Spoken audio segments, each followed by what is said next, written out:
오늘 절대전략은 메리츠증권의 정경훈 과장입니다. 안녕하세요. 네, 안녕하세요. 네, 오늘 장 올랐습니다. 막판 뒷심 좋았는데요. 한마디로 정리를 해주시죠. 네, 오늘 장중 내내 외국인과 기관 투자자들의 좀 동반 순매수세에 힘입어서 코스피 지수가 3,200포인트를 재차 회복하면서 마감을 했다라고 볼 수가 있겠습니다. 네, 특히나 포인트로 한 30포인트 올랐는데 동시호가 구간에만 10포인트 정도를 끌어올렸더라고요. 그래서 이런 쌍끌이 매수의 이유는 어디 있을까, 좀 더 지속될까가 궁금한데요. 오늘 장에서의 체크포인트 좀 더 세부적으로 볼까요? 네, 우선 오늘 좀 삼성그룹주들의 좀 강세가 오늘 좀 눈에 띄었는데요. 아시다시피 이번 주에 삼성그룹의 이제 상속안 발표를 앞두고서 삼성생명을 비롯한 이러한 삼성그룹주들이 오늘 좀 강세를 보였다라고 볼 수가 있겠습니다. 또한 오늘 물동량 증가에 대한 좀 기대감이 높아지면서 HMM을 비롯한 이제 해운 업종을 비롯한 조선, 정유 업종 이러한 경기 민감 업종들의 그런 모멘텀이 지속되고 있다는 점, 역시나 이 부분도 최근에 이제 시장의 좀 주도 섹터 역할을 하고 있는 이러한 경기 민감주들의 상승세가 지속이 되고 있는 이유다라고 보시면 될 것 같습니다. 또한 오늘 이제 시장 오늘 지수가 이제 오전장 이후로 계속해서 좀 상승폭을 확대를 하면서 오늘 한 1% 가까운 상승세를 보이면서 마감을 했는데요.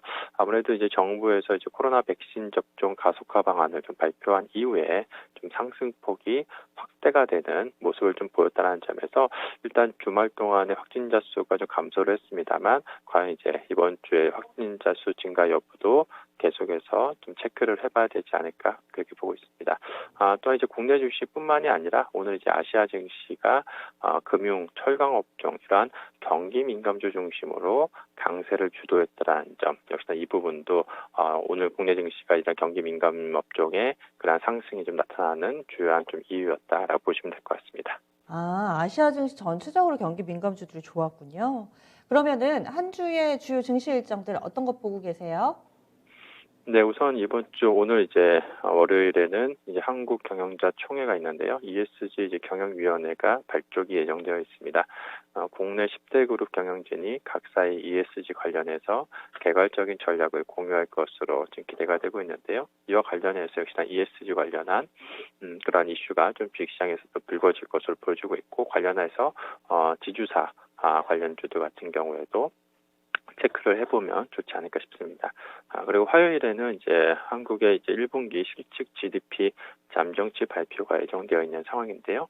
일단 수출 회복과 추경 효과 등에 힘입어서 전년 대비해서 123% 상승할 것으로 예상이 되고 있습니다. 그래서 내일 발표하는 이제 GDP 잠정치 발표 이후에 역시나 시장에서는 향후 이제 실적 개선에 대한 기대감이 좀 높아질 것으로 그렇게 좀 보여지고 있고요.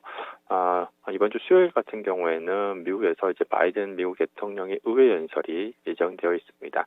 이 부분 다소 좀 악재 요인이라고 할 수가 있겠는데요.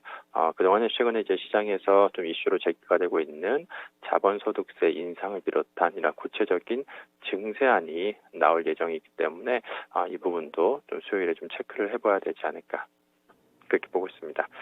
그리고 마지막으로 이제 이번 주 목요일에는 미국 이제 FOMC가 예정되어 있는 상황인데요. 이번에도 뭐 지난번과 비슷하게 큰 변화 없이 완화적인 기조를 좀 지속할 것으로 그렇게 예상이 되고 있습니다. 네, 그래서 국내외 여러 증시 일정들을 쭉 훑어봤습니다. 이런 부분들 중에서 시장의 방향성에 영향을 미칠 만한 포인트는 어떤 부분으로 보고 계세요? 네, 이번 주 글로벌 주요국들의 1분기 GDP 발표가 지금 예정되어 있는 상황이고, 국내도 앞서 말씀드린 것처럼 1분기 실질 GDP 발표가 내일 예정되어 있는 상황이기 때문에 관련해서 이런 경제 지표들 계속해서 좀 이번 주 주목을 해봐야 되지 않을까 그렇게 보고 있습니다. 그래서 역시나 좀 최근 이제 경기 민감주들이 주목받고 있는 이유가 바로 이제 이러한 경제 지표 이제 회복에 있다라고 볼 수가 있겠는데요. 그렇기 때문에 이번 주는 계속해서 이러한 주요국 국내뿐만 뿐만이 아니라 주요국들의 이런 경제 지표를 계속해서 좀 체크를 해보면 좋지 않을까 그렇게 보고 있고요.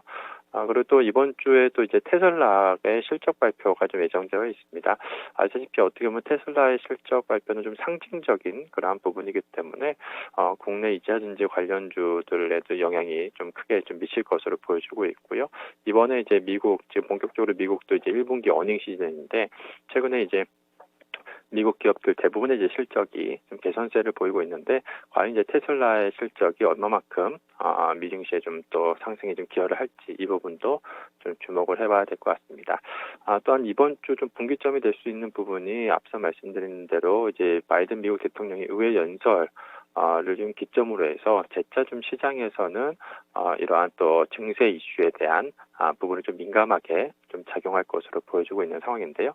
일단 현재 시점에서는 이제 단기적인 이슈로만 작용을 했었는데 과연 이제 이번 주 미국 증세 이슈 이후에 투자 심리 안정화가 될지 만약에 이제 시장에 큰 영향이 없다라고 한다면 앞으로 향후에 또 추가적인 상승 추세가 좀 지속될 수 있다는 점에서 이 부분도 좀 주목을 해봐야 되지 않을까 그렇게 보고 있습니다. 무엇보다 지금 이번 주 같은 경우 이제 뭐 미국도 그렇고 국내 증시도 이제 본격적인 1분기 어닝 시즌에 지금 진입한 상황이기 때문에 대표적으로 이익 전망치가 상향 조정되고 있는 업종인 철강을 비롯해서 화학, 금융, 유통 이러한 업종들 계속해서 관심권에 두면 좋지 않을까 싶습니다. 그러면 이런 경기 민감 섹터 위주로의 시장 상승 움직임이 좀 더 이어질 거라고 보시는지 이번 주에 시장 전망하고요. 이에 따른 전략 함께 알려주세요. 네, 지금 현재 시점은 이제 지난해와 달리 지난해 같은 경우 유동성 장세였다라고 한다면 지금은 이제 실적 장세가 지금 펼쳐지고 있는 즉 이제 펀더멘탈 장세가 펼쳐지고 있는 상황이기 때문에 당분간 이제 1분기 어닝 시즌 기간에는 계속해서 이러한 실적 장세가 본격화될 것으로 예상이 되고 있습니다. 그렇기 때문에 반도체, 화학, 철강, 기계 업종 이러한 또 앞서 말씀드린 그런 이익 전망치가 상향 조정되고 있는 업종 중심으로 해서 계속해서 좀 수익 수급이 당분간은 유입될 가능성이 있기 때문에 무엇보다 지금 시점에서는 이러한 실적에 좀 주목한 투자 전략을 좀 세우시면 좋지 않을까 싶습니다. 실적에 차가는 전략이 좋겠다. 그리고 한 가지만 더 여쭤볼게요. 오늘 이렇게 후반에 강한 움직임을 나타내다 보니 물론 지수가 단순히 숫자이기는 하지만 직전 고점까지는 이제 50포인트, 퍼센트로는 1.5% 정도만 남겨두고 있는데 직고점 뚫어낼 가능성도 좀 열어두고 계세요? 네, 오늘 막판에 이제 강한 이유는 아시다시피 이제 시가총액 상위주들이 오늘 이제 상승을 하면서 장 후반부에 오늘 이제 강세 흐름을 띄웠다라고 보시면 될 것 같고요. 지금은 지수 레벨에 대한 부분보다는 앞서 말씀드린 것처럼 향후에 이런 글로벌 경기 회복과 국내 기업들의 이익이 개선이 되게 되면 재차 이제 밸류에이션은 좀 낮아지는 그러한 부분이기 때문에 향후 이제 경제 지표 추이와 1분기 기업들의 실적에 좀 주목한 그러한 투자 전략을 세우시는 게 좋지 않을까 싶습니다. 네, 알겠습니다. 자세한 말씀 고맙습니다. 네, 고맙습니다. 네. 실적이 뒷받침되는 경기 민감주 위주로의 투자 전략 그리고 시장에 대해서도 긍정적인 요인들 좀 더 보고 있습니다. 우리 증시에 대해서는 대체적으로는 좀 장밋빛 전망들이 나오고 있는데 다소 지금 좀 눈길이 가는 쪽, 마음이 쓰이는 쪽이 중국입니다. 중국이 지금 1%까지 저점을 키우고요. 현재 매체에서도 급락이라는 표현을 쓰면서 사실 1%면은 중국 증시 우리가 더 크게 빠지는 걸 봐서 그런지 일단은 다른 아시아 증시 대비로 많이 빠집니다. 관련된 뉴스를 몇 가지 좀 찾아보니까 지금 영토 분쟁이라든지 이런 부분들 중국을 둘러싸고 여러 가지 외교적으로 얽혀 있는데 일본에서 이야기하는 센카쿠 열도 그리고 또 중국에서 이야기하는 갸오위다오 여기에서 전쟁이 날 수도 있다. 중국 매체에서 이런 이야기를 했습니다. 가뜩이나 요즘에 미중 갈등이 수면 위로 좀 올라오고 있는 상황인데요. 이 부분이 부디 또 우리 증시 가는 길에 걸림돌이 되지 않기를 바랍니다. 그리고 종목에 대해서 고민 있으신 분들은 이어지는 진짜 쉬운 진단 시간 활용해 주시고요. 또 시장 투자 전략이 궁금하신 분들은 이토마토 홈페이지에 여러 온라인 무료 공개 방송 활용해 보시기 바랍니다. 지금까지 다양한 투자 판단에 대한 도움 말씀드렸고요. 종목의 상승 하락을 보장하지는 않습니다. 내일 아침 다시 찾아뵙겠습니다. 고맙습니다.